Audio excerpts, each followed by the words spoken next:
Enjoy a seat at the table for great conversation and good company.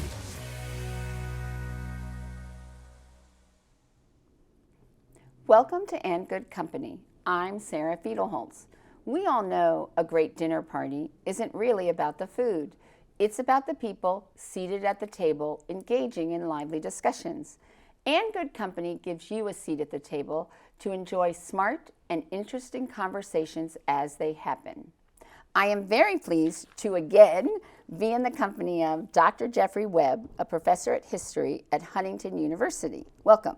Yeah, it's a pleasure to be here. Thank you. So we brought you back again. We always find such interesting topics, but this one really has come out of a project that you are working on that relates to energy and the economy.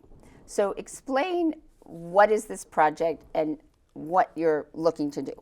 Yeah, so the project is a multi-volume book on energy in American history with connections to like economic history, political history, environmental history, the history of kind of change over time in the environment.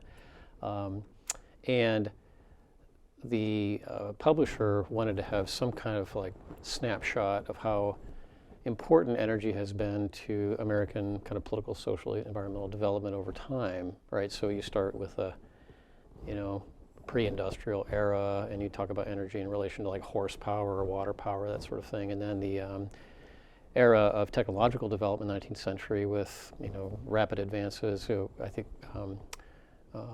you think of like steam power, right? Becoming like this really revolutionary technology. And it has not just economic impacts, it has social impacts and environmental impacts as well. So the publisher wanted to have a sort of a snapshot of the effects of energy in shaping the nation over time, over the biggest expanse of time, a couple, 300 years. Now, of course, I mean, although you're focused on American energy, when you think of it on a global level and America's involved in everybody, when you talk, the first thing you'll hear energy and the economy and politics, people will say, oh, we go to war for oil. And that's been true. And certainly, although American politics, they would never say that that's really what they're doing, but that we have had tremendous conflicts over oil. But what I was also surprised was that when people think of the Israeli and Palestinian conflict, that there's actually been an unrest over the Jordan River for the last 50 years, and because the river's ecosystem and how damaged it is, and that it's where, like, I guess the Tigris and the Euphrates River, and so and it's really been violent. And they said that since 1950, 80% of the violent disputes over water resources globally have occurred in the Middle East. And so I think also when you look at the energy and the economy, we have to look at also not only how it's shaped it in the past, but how things like clean energy, renewable energy, sustainable, solar, and how that is shaping our future and the impact of the economy. And what I was really surprised of when I started to do a deep dive and looking into this was the ways that you don't realize the energy's impact and role on the economy. So when you go back and you look at, we moved from sort of the steam engine would be considered one of the biggest revolutionary creations or inventions, right? So when you think about that, like the steam engine, what kind of impact did that have on the economy? And then obviously that trickles into the socioeconomic. Yeah, if I could back up a little bit, Okay. you kind of like threw out a lot of really interesting kind of points of departure, if you will. If you think of energy as a resource alongside other resources like land or water, right? That's the oldest story in human history, is the conflict of human groups over resources. Those wildebeest down there in the meadow are my wildebeest. This little bank of the river is my bank, and so this is a story that can be told in every civilization and every modernizing society, including the Middle East, right? So we're talking about like struggles over water resources in the Jordan River. It is in some way a close cousin to struggles that we have over who controls the oil supply in the Middle East, or who controls access to public land in the American West for oil Right. drilling, Or even who natural controls gas. waterways, Exactly. like the Suez Canal and things Yeah. like that. So I think you're right to say that this is kind of like other conflicts that we have, conflicts over oil. It's not unlike conflicts over water, because it is a scarce resource in some places, Right. and that brings factions out, into the open, into either political conflict or armed violence. So I like that kind of a general sort of introduction to the topic, because it's infused. The conflicts we've had over energy are sort of infused within the development of American history Right. in the 18th, 19th century. Now, with respect to the steam engine, I mean, it's impossible to conceive of, how revolutionary this technology was. I mean, when you wanted to do anything, you had to use animal power, right? You hitched up a team of horses, or you got a gang of laborers to sort of supply the energy. With steam power, you could feed this machine coal and water, and it will just go until it breaks, and you fix it. They're fairly easy to fix with a blacksmith's knowledge of how metal works. And most people in that period, were kind of familiar with smithing out metal, and so it's just kind of almost universally adaptable. You could run a grist mill with a steam engine, so no longer do grist mills have to be next to water, right? They can be at the edge of the city, or they can be like in near centers of population where you have an available labor supply to run kind of factory machines. So that would also afford you then to sort of be able to figure out for the population of a city where you would put like factories, or Yeah. so that you could have like healthier. Yeah, cleaner when air. we were using water to run lumber mills, grist mills, other sorts of mills, They had to be yeah, right by they were out in the right. countryside, where the water Right. runs fast. It's like, so what the steam engine allows is for the sites of these types of production to be suddenly mobile. They can sort of move, and especially if you think of the train, it itself is a moving machine, right? So we no longer have to haul things across bad roads and horse Right. carts, right? We can sort of like fill train cars full of cargo and coal and other kinds of items, and really have a direct path from the source of the raw material to the place where it's going to be processed, and maybe ultimately the place where it's going to be consumed. So when you look at the steam engine in relation to, through your lens of the economy, Yeah. what is it that you are evaluating? Is it that it's the growth of jobs? Is it the growth of that where factories could be done, or is it the fact that if one part of the country doesn't have coal, it can be transferred to that part? What's the correlation that you're looking at in terms of? Sure, I think it's a way of asking questions, just generally, like, how did things get to be the way they are, right? And so you go back and say, well, one point of departure in our kind of collective human experience in the past was this, technological revolution associated with industrialization. And it has all kinds of different parts. The steam engine is just sort of Right. one example of that. And so it's going to have, environmental consequences. It'll have social consequences, like the way we organize communities. Now we're going to get, factory districts with people in the working class, like organizing themselves into these kind of neighborhoods. That's a huge change. The population in the pre-industrial world was dispersed to the countryside. People were farming. 95% of people engaged in farming, before the Industrial Revolution hit agriculture.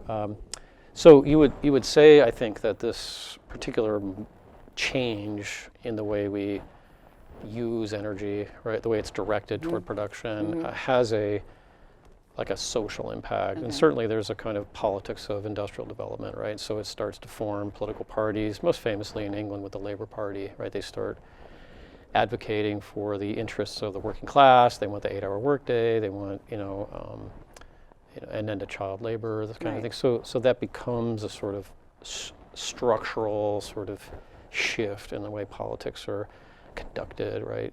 So the old Whig and Tory division in England shifts to this kind of like new, conservative labor dynamic. So we could say that the steam engine is absolutely one form of energy that had a significant impact on the economy. What is another one that you would say in American history? In some ways, the project is really designed to sort of alert readers to how this happens in maybe a past era, but they really should be thinking about how it's changing, how technology and how energy is changing, like the way we live today. Right. Right. So these are kind of like case studies, if you Okay, want to, okay. you know, and there's a bunch of them in the project. Okay. But the goal is to get the readers to sort of think more deeply about changes in their own time, right? Okay. That are as transformational. I mean, again, we were Right. talking a little bit about smartphones, I think, in a previous conversation. Right. But then there's the issue of So like, anyway, I was just going to add that, like, you know, this battery technology, the this lithium, is a right. it's a form of energy. It comes from a natural resource. You know, it has to be mined out of the earth. There's an enormously complicated technological process to deliver it to. and it's lithium, and there's a finite amount of it, and just like how coal sort of destroys the land and the landscape, and then the treatment of the people, you seeing it with lithium, the mining of lithium. So No question about it. we're just trading one kind of, we're trying to find a solution to using gas, right? Yeah. And but we're not really, it's not really helping, it's not really serving our environment. Well, I want to pick up on that at some point in this discussion, because like there's no free lunch. You know, you're not going to just suddenly have like cold fusion, you know, and then, oh, look, we have this inexhaustible resource that's just sort of magic, you know, and it doesn't produce any, you know, after effects that were harmful to humans. But with a smartphone, you can kind of trace not just sort of environmental changes and economic changes. Giant corporations have ballooned because of smartphone technology, you know, Instagram, Facebook, that kind of thing. But even like, the way we live our lives delivery has changed. Lyft and Uber and Absolutely, delivery think of that. services, You know, we used to have to hail cabs, you know, or we used to have to call ahead and arrange a cab, and now it's like the way we live our lives is just fundamentally different. Right. You know, when you had to go to the wall and pick up a phone with a cord on it, you know, that's one way. But I don't think people necessarily associate with their phone energy, but you have to charge it, right? And it's a battery. And most people, I think, when we think about energy today, they tie it to environment, because we're talking about how to, you know, with carbon emissions and how to use less energy. So I think that where in the past, when they were looking at new energy forms to do, I don't necessarily think that there was such this link between energy and environment. So I think today, when you can't separate the two. They're very intertwined, I think. Is that true now? Yeah, that's such an excellent point. So one of the themes that runs through this kind of rather eclectic collection of topics, you know, we have topics on like stove innovation in the 19th century, Rockefeller oil, you know, it's a very broad. Just like you would think that they talk about how when there was the Spanish flu 100 years ago, that really changed how the modern bathroom was created. So just like, okay, so with this, so even the stove, right, or even the refrigerator, right? So air conditioning. Right, but air conditioning again, that afforded us to open up, like be able to go to Florida and stuff. It makes the Sun Belt possible. I mean, these places were. But look at the impact of it. And in the 19th century, Florida was thought to be essentially uninhabitable because it was just a malarial swamp, right? In the desert Southwest, you know, nobody would go live out there. But air conditioning makes that possible to a certain extent. But then what does air conditioning emit into the, you know? Well, I guess what I was going to say is, like, one of the themes that runs through the project, even though it's a really eclectic group of essays, is this idea of energy transitions. Okay.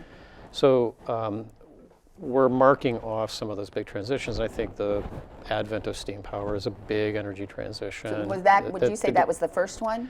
Well, it's one of the... Well, fire would probably be the first, we're right? not going all the way back to like okay. the dawn All of time in the project. It's kind of an American history focus. So really we're talking about the 18th century, would you say? Yeah, the late 18th century into the 19th century. And then there's another big energy transition at the end of the 19th century. This is sometimes called the second industrial revolution. This is where we get electricity, and it's like sent out on a power grid, and you can like plug your devices in your homes. Like, this is like a revolutionary thing. Right. And people remember were lighting their houses by whale oil lamps, you know, and eventually you get something called town gas, where they were shipping, you know, natural gas into your home through pipes. We still do that with our stoves and stuff. But the energy transition we're living through now is very interesting because, you know, you've already pointed out, we've recognized because of the environmental movement in the 50s and 60s and early 70s that the way we produce and consume goods has this, you know, fairly large footprint in the environment. You know, we think of like some of the great texts from that era, like Silent Spring from Rachel Carson. She's able to connect like these industrial pollutants to like, eagle eggs and, Right. yeah. And So they've even been able to do it with runoffs in the water to Yep. like brain cancer clusters and Absolutely. pesticides Yep. and yeah. So I think this is the sort of idea behind this current energy transition we're in, which is to figure out how to mitigate some of the damage that's being caused to the natural environment because of the way we produce and consume energy. Right. And then you get into things like, wind farms and, Right. there's a kind of renewed hydroelectric, even though hydroelectric has its issues with like damming up rivers and, blocking species migrations and so forth. But I think to your point, what you said is that each of these, none of them are without consequences because like I was thinking, I was reading about wind farms and so they have to put them up like high in the mountains or in these areas and then they have to build roads that have to go. So then you're affecting migration patterns and you're killing, the landscape and environment for animals and we're taking down more trees and, and so you're thinking about it. And then, and I think that people don't realize that nuclear power is one of the most efficient in terms of it doesn't harm the environment, but then you've got all this nuclear waste. So what do we do with that? And so each of the energies, but I think you could say that you could define, like there was very clear, like steam and then electric, Like right? the age of steam, Right, the age right. of. And so, but the now automobile. I don't think because you've got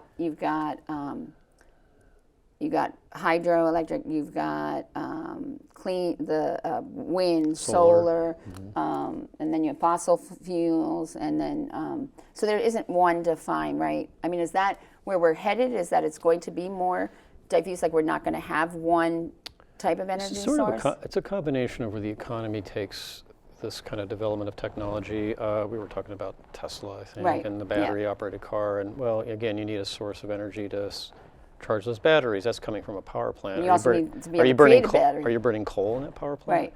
Is this something? What are you really? You see what I'm saying? Right. But technology is really a kind of important catalyst for these energy transitions. So if we figure out a way to produce most of our energy through solar, and we have the battery technology to store it, so it could be kind of set out on the grid, then we probably can have a pretty major shift towards solar. But this is a technological hurdle right now, is getting battery capacity to store solar, because you're only going to be able to produce solar on certain days and Right. during the daytime, and Right. same with wind, right?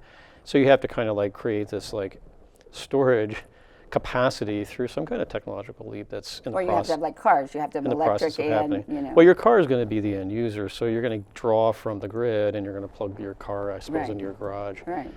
But instead of getting it from a coal-fired power plant, which would have been the model of most of the 20th century, you might get it from a solar farm, that's feeding this battery, Right.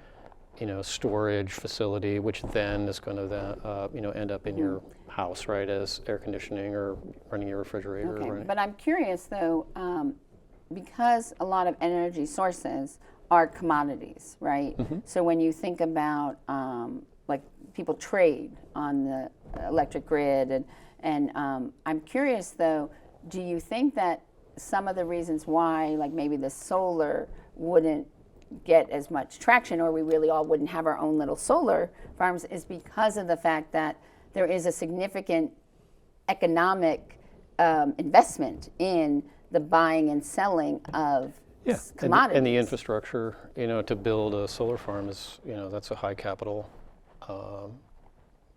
proposition. Right.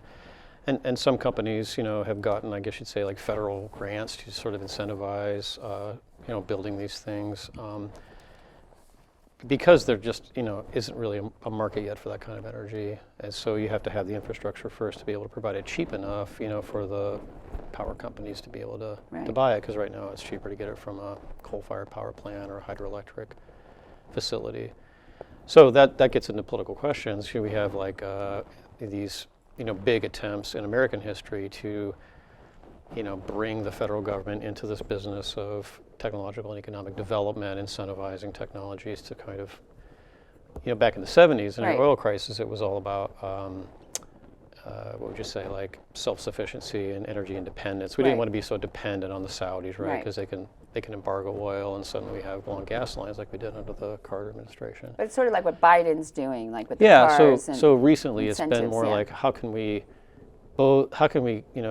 essentially deal with both of these problems simultaneously, achieve some degree of energy independence, and continue to persist on this energy transition to renewables Right. to avoid some of these environmental problems. Right. And that's always been the political, puzzle that can be difficult to to kind of solve. Right, like you don't think about it like with wind, right? Mm-hmm. So that it does affect. So it does change bird migrations. Yeah. The wind and because how they sort of move, or the idea of you think about the access to the remote locations for the wind turbines and places that they're now untouched environment, and now they have to touch it. But I think that the part of the problem is that like when people think, like I said, this synonymous with energy and the environment, because now like when you think about fracking, right? So the whole idea of fracking, in a sense, when they originally said it was going to be so we wouldn't have to be so dependent on others because we could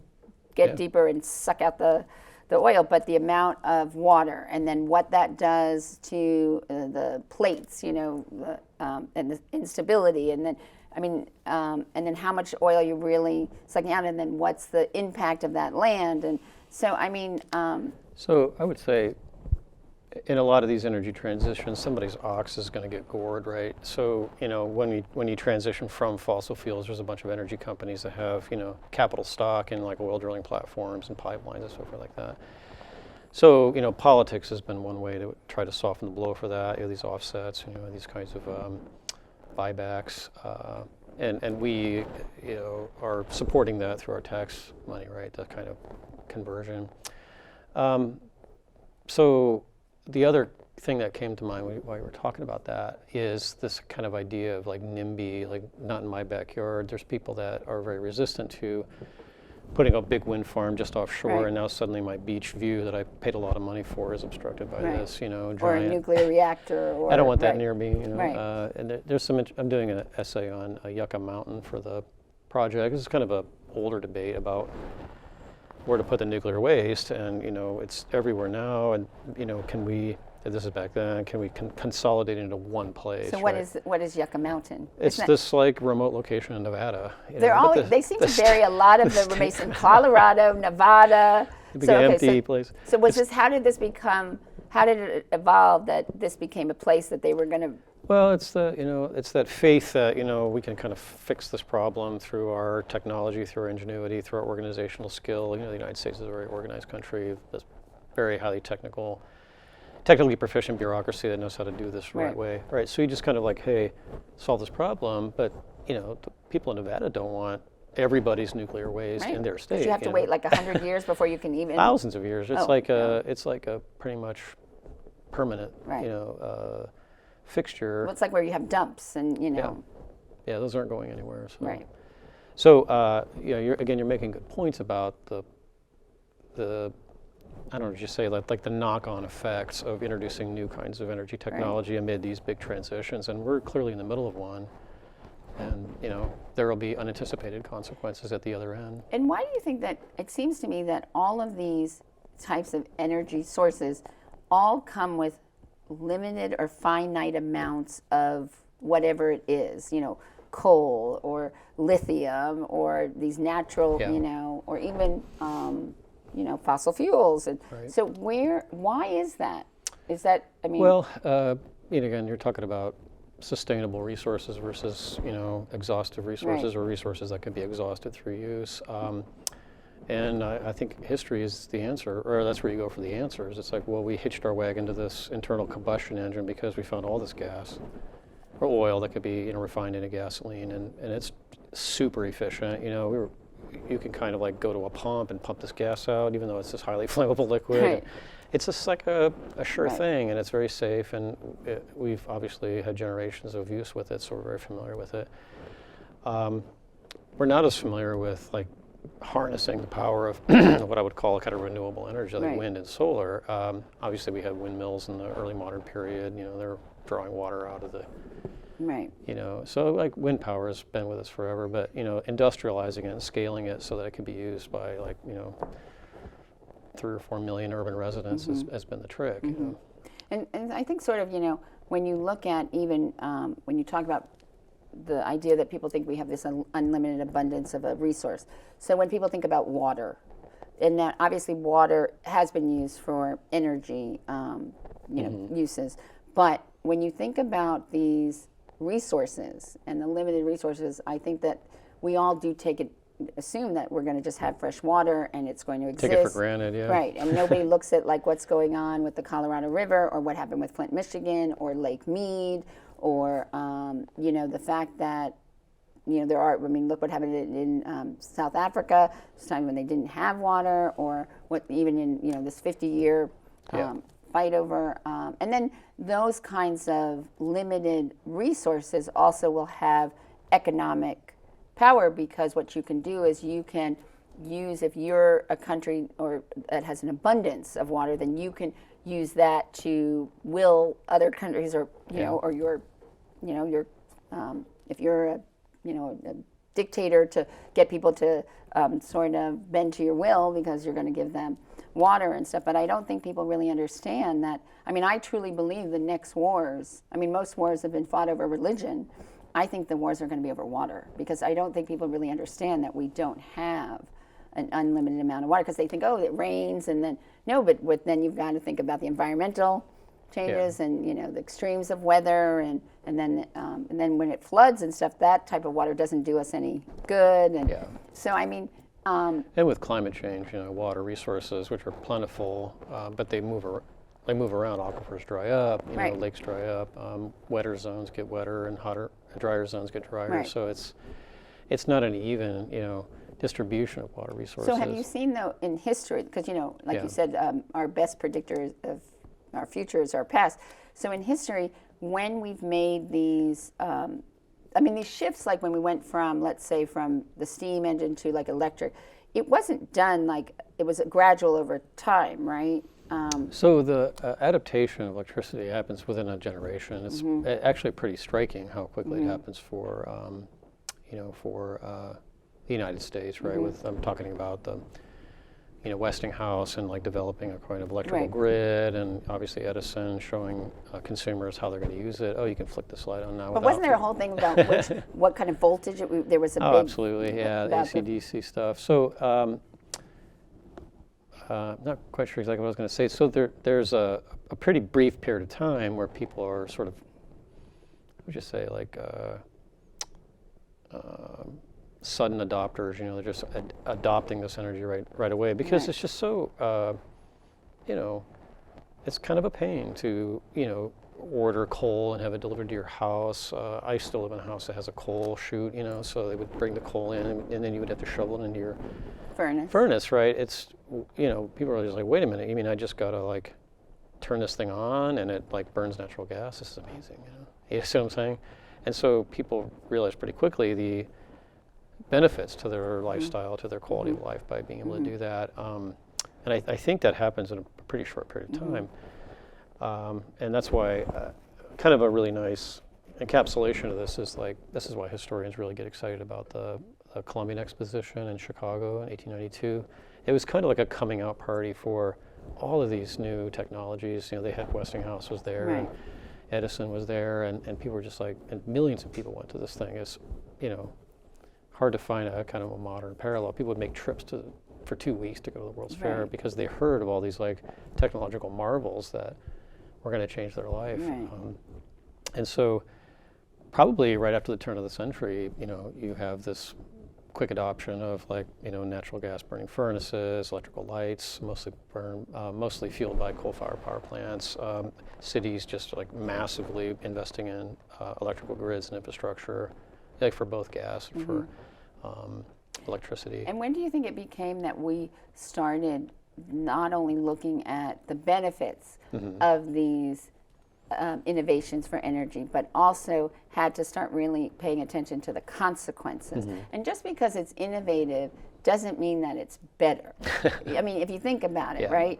Or we're trading one problem for another.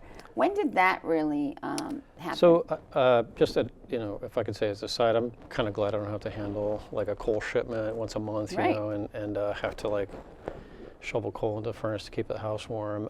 So it's probably, pretty understandable why so many people would just sort of adopt this technology and not really think about, what might be the side effects of this adoption, right? Mm-hmm. And this is kind of the unintended consequences I mentioned a little bit earlier. You do see in this period of rapid industrialization, this is going back to the 1870s and 80s and then continuing into the 1950s and 60s, alongside that movement, there is the development of the conservation movement. They were like, oh, wait a minute, suddenly that forest is completely gone. We're overusing these resources. So you saw the development of the Forestry Service. We got to manage these trees for long-term use. We can't just use it all now. And the same thing with ore, and other sort of mining resources. They realize, we're digging this coal out of the ground. At some point, it'll disappear. Right. So that's what was Right. inside the conservation movement, which has obviously very important political dimensions. Right. There are all these laws that are passed, both at the state and federal level, to regulate, control, try to, in some ways, rationalize the consumption of all these different exhaustible resources. But And it really is the 60s, I think. That's when you Right, get the big okay. exposés, like, people are dying of liver, cancer, but Right. they're getting leukemia because of this, and it really sort of like scales up in its concern. And do you think that we're looking at now, because we saw what happened with all of the closing of these coal mines and what's the devastation, you talked about the economic devastation in these communities and in these cities and these towns, and even when you think about even with when airlines became the mode of transport and what the devastation of even railroads and stuff. So as we look into going into this next, are we looking at those kinds of economic impacts that shifting to different types of energy sources would have, or do we learn from that? I think or this no? is a source of sort of constant concern among owners of corporations that manage those, and of course state governments that are dealing with unemployment. I think the sad fact is there's no one-to-one relationship between the coal miner that's going to go out of work and suddenly there's a job for like a windmill maintenance technician over here. That there isn't going to be this, hey, all you guys can just now start laying solar panels out in Utah. I don't think it works that way. And so again, that's perhaps maybe where politics starts to sort of enter into the energy picture, because then there has to be a political solution to dealing with this crisis of displacement, of unemployment, or the crisis of when the Colorado River or Lake Mead, Yeah. or the only reason that they could develop like Nevada and California was because they figured out how to, bring in water. Yeah. And so if you think about then if those dry up, then what's going to, or also what's happening, when they think that, the coasts we're gonna lose them because of, the rising water sea levels. So, I mean, are we thinking about that? I mean, and really also the other thing that I thought was so interesting is, granted in the United States, we don't think about the geopolitical of where things are situated, like maybe where an electric grid sits, or there are 263 rivers and countless aquifers that either cross or demarcate international political boundaries. And so they're saying that this international freshwater agreement, 90% of the countries in the world have to share their water basins with at least one or two other countries. I mean, right now we don't have to do that. So obviously we don't have to think about that geopolitical well, we might have to now because like California, they're under severe water drought. And so, do you see that, do you think that that's being thought about in terms of the whole, geopolitical within our own? Almost certainly. I don't necessarily follow some of these things as closely as I might, but I see a future in which the Western states come to the Great Lakes states and ask for some other Great Lakes water to be piped out west. Right. And then, but the And Great that'll Lakes could be- say, but that'll wait a be minute, a- we don't have enough water. We're That'll not be an enormous political. right. Because look at like Lake Mead. You look at the levels of these. Even like Lake Okeechobee in Florida, which really is the fresh water. And some years, it's down really low, and then you're waiting for the rain. But we don't even know now how much rain or what seasons or so. So from a standpoint of when you're looking at what history can teach us, and and then how we move forward. And because I think also we're in a period of such rapid change. I mean, how quickly technology changes, and going if you think about it, from hybrid cars to completely electric cars, and like I was just saying, in Fort Wayne, I just saw where they've just built the first electric car charging station, and then I was thinking to myself, how do you charge for that? How much does it cost? And do you charge by the minute? Do you charge by the session? I mean, I don't know. So then you have to place all those kinds of economics on it. But do you think that things that from the past, that because there's so much rapid change, that we're really taking the time to look at and learn, or are we just sort of? No. So, I don't think that people who are in positions of some responsibility for making like big decisions about infrastructure and so forth spend a lot of time reflecting on past experiences. I guess I would say, as a historian, I have documented periods of political reform where the party system and the states and the federal government have figured it out, and it sometimes looks really ugly. Well, maybe the only solution to getting water into San Francisco is to dam Hetch Hetchy Valley. That's a really important, sort of moment in the environmental movement. It was, how could you dam up Hetch Hetchy? It looks like Yosemite, right? Could you imagine that being a big lake and not seeing, what I mean? Yosemite Falls and Bridal Wheel Falls and El Capitan. So it's not without pain, but I guess I would say from my exposure to this material through the project that the political system is sort of adaptive enough and strong enough to sort of figure out workable solutions, solutions that don't make everybody happy. The piping water from the Great Lakes to California will be a political, or closing this, a gigantic, right, or closing the coal mine. Yeah. So, what are some of the things when you're really looking at this, and because you're also looking at it on a much broader view because of for collecting these essays and things, what has surprised you the most about the connections between energy and the economy? Well, just tracking back to a point you made, it's just most people's obliviousness to it, and the degree to which people just sort of take for granted that this is the way we're producing energy, and so I'm consuming energy, and my lifestyle is awesome, so I'm gonna just basically ratify that by continuing to make the same choices.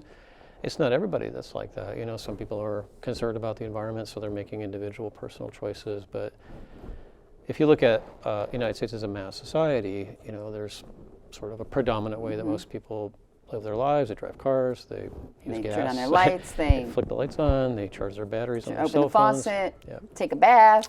They do, and that's one thing that's surprised me is like when there's a new technological innovation, it's just how stunning it is for the people at the time to have to sort of now accommodate this new technology, but also some of the good things that it produces. Right. Like I think there was a real enthusiasm for the steam engine, for the internal combustion engine, Henry Ford and the new automobiles and stuff. I also think about how easy it is now that we just bring new technologies or innovations into our daily lives. Like if you think about, like there wasn't this, like there was no pause, or no one took a beat when we went from like a flip cellular phone to this now smartphone. It just sort of naturally happened. And you sort of wondered, like, I was thinking about, like, when did I get on that bandwagon, or this whole idea of, nobody's really, this idea of electric cars, and, there doesn't seem to be like this seismic thing, like people are taking a beat, and they're just like, it's just very fluid.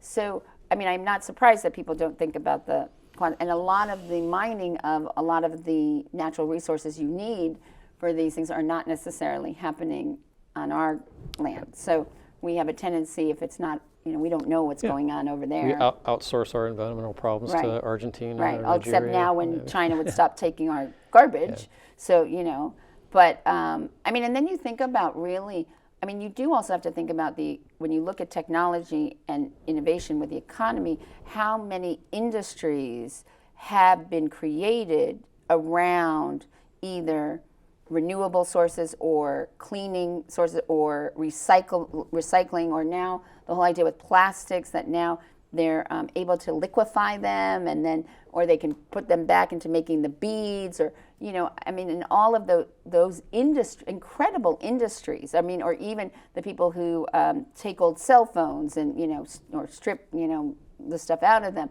You don't realize that.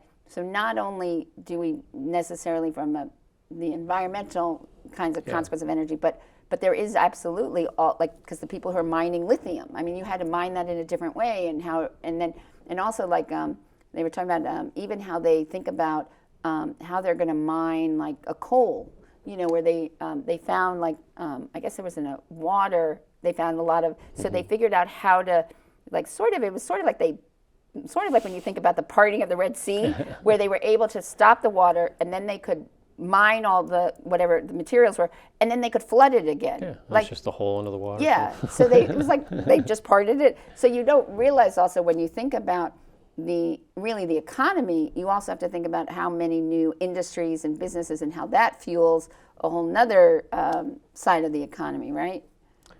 That's why energy and the economy, those are two things that are intricately linked. We live in a free enterprise system, and so market forces often, provide, mitigation solutions or even adaptation solutions or transformational solutions that go in a new path.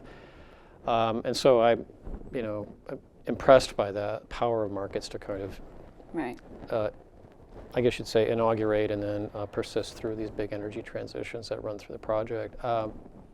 Markets can't do everything, and that's kind of why we need politics, right, to come in and, fix some things that have to be fixed so that, we can kind of, build infrastructure for the next generation. Or we need to fix something like when you look at PG&E, which is that's the power company that's out in the West Coast, right? And you hear about all of these things like the starting of fires because they had antiquated equipment, or because a tree touched a power line, and then the devastated whole community. I mean, you talk about the impact of an energy source on a community. It burnt. I mean, entire community. So where does that kind of consequences, or where did something like those inappropriate actions and stuff, where does that fit into the whole looking at it? I guess I would say,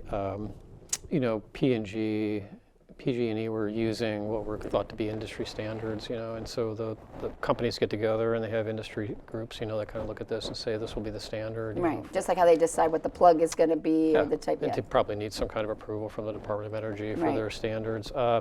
Well, if you see it in a place like California, those standards may not work because it's a different kind of environment than, say, Kansas or Minnesota. It's just really tinder dry, and there's wildfires everywhere. And these electrical sparks and down power lines can trigger wildfires in communities that are kind of densely populated. I was thinking like the Paradise, California, getting burned out, a couple hundred homes. And they said that the people aren't coming back. Yeah, so I guess on the back end of those arrangements, you have a legal system in which people can kind of pursue damages. You didn't meet the standard, this was the standard. This set of power lines didn't meet that standard, you were negligent, and so we get these class action lawsuits. That sort of provides a remedy of sorts for people that have been burned out of their homes by some kind of negligent practice. But there's also responses in that particular case to the situation in which we can think of what would fix this once and for all. And so, well, obviously burying power lines would do it. Right. Then you wouldn't have them hanging above dry forest. Or you think about now how even the cable company, the phone company, they don't even wire your houses anymore. I mean, they don't even, there's no wires. It's the question is where the money's going to come from. Right. This is why state governments and the federal government take leadership in this. It's we'll provide these block grants for states to try to, or also remedy why the the government sort of pays to support people to try to develop these alternatives, just like they did even with finding the vaccines for COVID. I mean, they had to pay to get the vaccination to feel that, that they would do this, because otherwise, if they don't, and they tried something and failed, they would lose all this money. Yeah, tens of billions. So it's really that you don't realize that how many ways the economy or the economic impact or influence and not just the fact of people making money or charging, following the almighty dollar, but all of these things that really, that the economy and economics drive where we're going, what type of energy, what we're going to do research on. I think this was the spirit behind the project. I think this is what the publisher thought needed to be corrected, is to be able to have a one-stop shopping in some ways where you can kind of see those connections in real. It kind of really happen like in certain historical periods, and some of the content of the project is getting close to our own time. So stuff since the 70s and 80s. Or things like developments in energy in the economy since the 80s. And so hopefully people who use this will perhaps maybe remedy a little bit of, it's not any insult to say they're ignorant. They just don't know about this. And, no one's really taken the trouble to help them understand it. So who is this project really targeted to? Because I don't think anyone's just going to sort of, we used to, like if you were born on a Saturday afternoon, the Encyclopedia Britannica at home, you would just pick a letter and then you would just open it, and start. Did your parents give you the World Book Encyclopedia? Yeah, we had the Encyclopedia Britannica, and then we had the white World Book Encyclopedia. No, we had the ones that were the brown, but we also had the stacks of National Geographic. So you would just pick one and just open it, or the Atlas. You just would pick randomly, but people don't have that anymore. So. Where is this going to be used? Yeah, and so it'll have a digital platform. Okay, and who is it really targeted to? And it's targeted to basically high school and college level readers, people that are interested in bits and pieces of energy history, and inside those essays there will be these connections that are going to be made. Oh, this device was important in catalyzing or serving as a catalyst for these other developments. And what is the hope that these high school and college students get from being exposed to or reading this type of information? Yeah, well, I think we've spoken to it a little bit. It's having a better awareness of how our particular choices, either as a nation, and things of Washington, D.C., international policy, or the choices we're making as individual consumers for how we're going to live our lives, what kind of standard of living we're going to have. And it's everything, how we're going to get energy for our house. A lot of people have rooftop solar, and I think it's because they've gotten this education, right? They start realizing that I can be part of the solution. I don't have to wait around for Washington, D.C. or these major corporations to deal with this problem. And do you think that young people today really understand how much of this energy you pay for? I mean, you pay for gas, you pay for your electricity, you pay for water, you pay for your garbage to be picked up, right? So do you think that they understand that there is this quid pro quo with it, that they have to pay for these resources? Yeah, I think you come to a realization when you become a sort of independent person and you have to start paying rent and you have to sort of pay utilities and your car breaks down and you have to sort of figure out how to fix it. So that's sort of happening in my own family. And so suddenly that responsibility for the choices that they're making, I think, becomes a lot more clear. But I don't know that it's something that your ordinary, like 13 or 14 or 15-year-old, you know what I mean? Can really just do that on their own, like come to that recognition. It does happen, but. So what's the one thing as you're putting all this together that surprised you the most, or something like where you really didn't, you had an aha moment, or something that just struck you as really solidified the connection between like energy and the economy for you? You mean like specific topics that sort of popped Something up? you were yeah. You mean, I guess I've had submissions from authors. This is a collaborative project with other scholars. I'll read their work and suddenly, those rabbit holes open. It's like, oh my gosh, I realize how far down this goes. And even these inventors like knew each other. You can kind of see that there's a community of like creative types that are actively working on this particular problem. Sometimes those are really kind of just insights into a process that I myself, only understand, in part. And it's like, oh, these two people kind of hung out together, and that's why we ended up with these inventions that moved us along this energy transition timeline. Wow. Yeah. Well, it's fascinating, and it's sort of, it gives you you can start to figure out why certain industries were, created around certain areas, but it's very interesting to see, because I think that we're in such a time of rapid change and rapid decline and rapid, that we're trying to move forward, yet we have to slow it down a little bit so we can figure out where we got to go and what we have to do. Yeah, So- and we always And of catch course, up there'll be the historians who 50 years from now will be looking back and analyzing, right? And so, taking a look at our record of achievement in right, that area. exactly. So, as you know, at the end of each And Good Company show, I ask the same 12 questions, but you have this is your 5th show, so you've already answered a lot of those questions, but not to worry, I have a few more for you to answer. What is your secret skill? I would say that something that not a lot of people know about me is I play guitar. I don't do it particularly well, but I followed my father, and my younger sister is a professional musician, and so it's kind of in the family. If you could do something that you don't do because it is bad for you, but you could do it without any repercussions, what would you do? I guess I would probably have a much worse diet. You know what I'm saying? I would make all kinds of dietary errors and Right. Know that I wouldn't have to pay any consequences. Are you afraid to speak your opinion?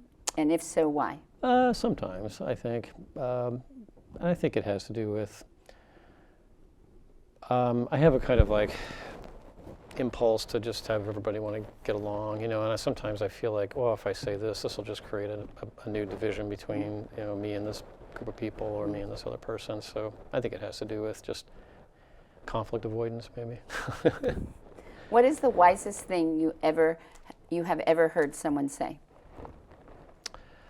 I'm not quite sure exactly if I could say a name of a person, but I might have read something along the way. When I had children, it was made clear to me that my entire life is really not about me anymore and the choices I'm making. I'm actually a steward of this other person's life, and I have to figure out how that person can be successful. And that was a really great insight into parenting, and what's challenging about it is you just can't really think about all the things I want to do in my life anymore. It's about somebody else that you've brought into existence.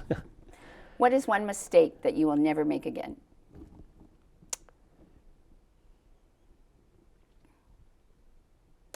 I don't know. I haven't really thought about that. I tend not to live with regrets. I try to make peace with decisions I made. And my older son is because I have this car stuff going on, is berating me for not getting on the path of always having a relatively new car. I've always just bought jalopies and drove them into the ground, and I'm Right. stuck for what to do the next thing. I know that's not really what you were looking for, but it's just on my mind right now. Would it be wrong to steal in order to feed a starving child? Of course not. Is it easier to hate or to love?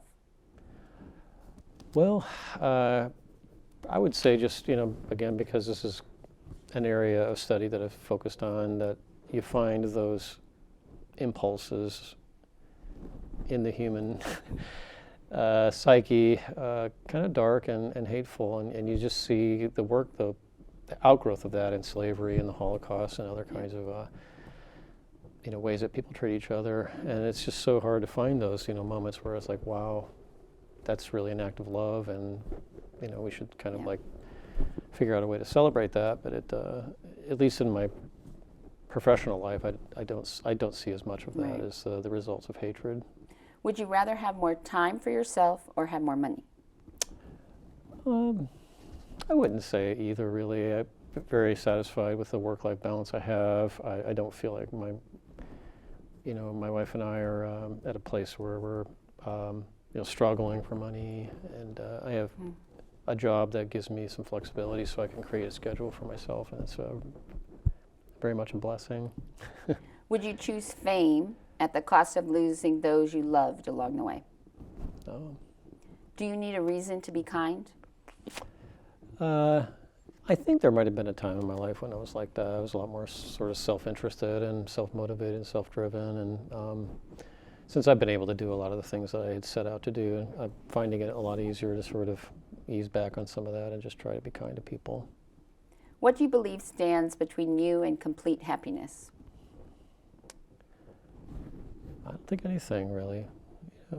It might end up in the short term being like a health issue, but again, I tend to be sort of a more of a, forward-looking, future-oriented person. So what do you understand about your life today that you didn't understand a year ago?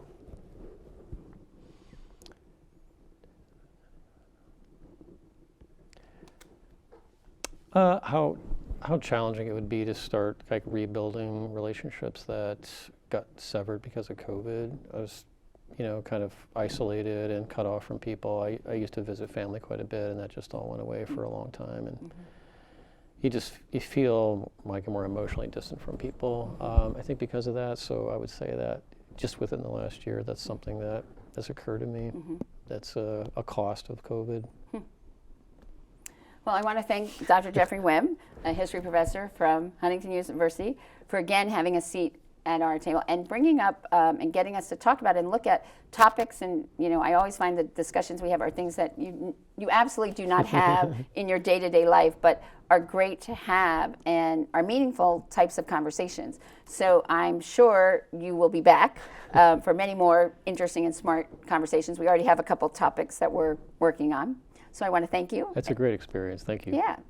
And you can learn more about And Good Company and all the other great conversations we have had at andgoodcompany.info.